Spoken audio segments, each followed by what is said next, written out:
Thank you for praying for my mom. The latest news is that her stroke has not been alleviated in any way through any rehabilitation. They are working with my mom, and she is being transferred to another place for better care, and I'll keep you posted on that. That brings me up to my point today. I want to thank the people up in the Delmarva Peninsula who have gone under no obligation of their own to go see my mother. They're not members of the family. They have, some of them don't even go to her church, and they're reaching out and they're caring on my mother and going round the clock. That is amazing to me, and it really brings to heart what I want to share with you today. Acts chapter 3 is where my morning devotions were. Peter and John, having no money, from the area of Galilee, 2 hayseeds, are leaving the temple. Gorgeous place. It is at the temple gate, the beautiful gate it's called, whom the historian Josephus says has front doors. The doors alone were 75 feet high, inlaid with precious metals. It took 20 men to open and close these magnificent doors. This is opulence all over. There's a crippled man there. This crippled man is looking for a few coins from people leaving the services of the temple. He looks at Peter and John asking for money. Peter says, I don't have anything. We have nothing. And the guy's probably like, well, great. But Peter says, look at me. I'm going to give you what I do have. And he says, in the name of Jesus Christ of Nazareth, you get up and walk. And this man does. You know the miracle. Well, there's many things that we can say about this. I want to try to lock into one quick point here for us. Of course, it's in the name of Jesus. They don't say it in their name. They look for no self-promotion. It's in the name of Jesus of Nazareth, that little hick area up there. But it's Jesus the Messiah, Jesus Christ. Christ means Messiah. But here's the other thing that I want you to see. They didn't have anything, but they wanted to help. They had compassion. They wanted to do something.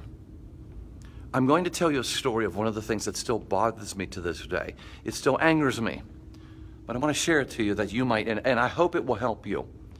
Back when I was single, so this is going to be many, many years ago, I was going through an area up north, and I went and stopped by late one evening to a mega church.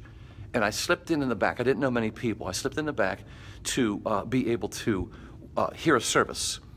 And as I was working my way through and parking my car and everything, I kind of got in late, so I had to slip into the back underneath the balcony of I'm going to say the auditorium held about 3,000 people. And as I got in there, I was getting in, and I happened to sit behind a couple, and they were fairly well-to-do looking, a very nice suit. The gentleman, probably in the mid-60s, and his wife, and she's wearing a very fine dress, and the man's wearing a very, very nice suit.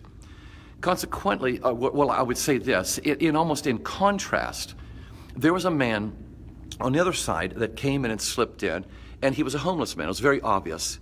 His suit coat was rumpled, his pants had a few holes in it, and he was about their same age. But it was obvious. His shirt collar was really wrinkled and dirty and smudged.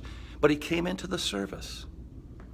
The service went on, and I didn't really notice anything. I was really kind of taking in the message. But when the invitation time came, I went to bow my head in instruction by the pastor, but I stopped because I saw the lady, as we were standing, was very agitated. And her husband was looking at her, and she kept looking like she was about to choke.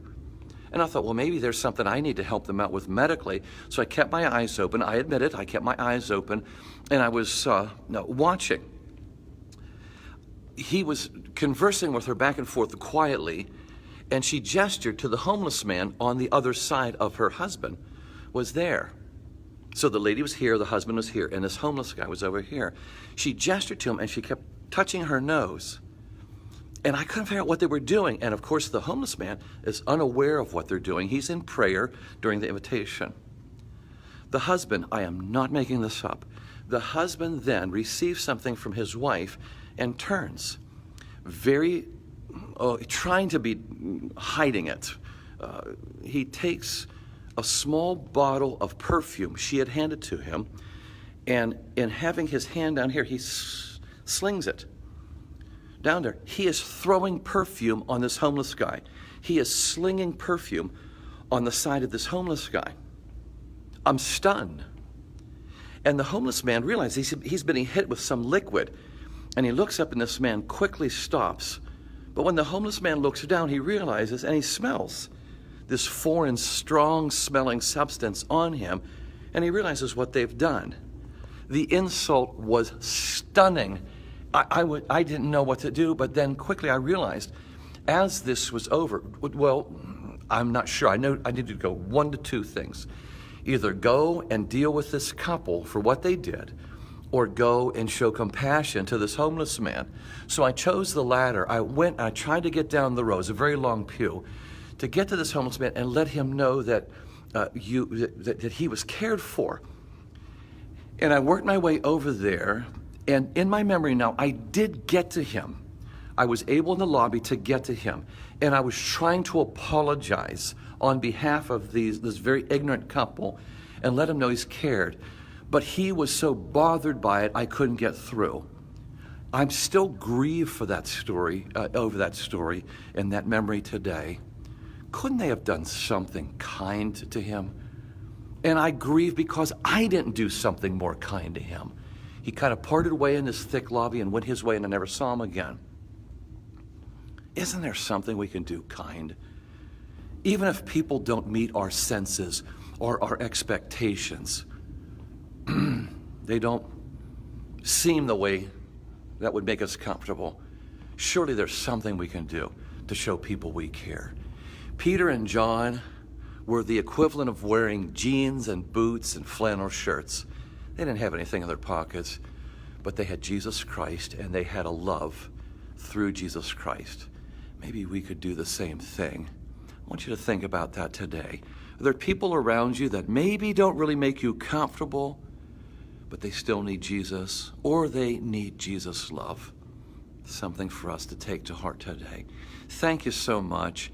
Take that story of the uncaring couple and the homeless man, burn it into your memory, share it with your friends, share this video with others, and let them know we can't be doing that, Christians. We cannot be doing that. We need to take the example of Peter and John and the love of Jesus Christ and love people and care for people. Thank you so much. This is Brad on a Friday here at Grace Christian Academy. I appreciate being able to minister alongside of you. Take care. God bless you. Thank you so much for listening. And Lord willing, we will talk tomorrow.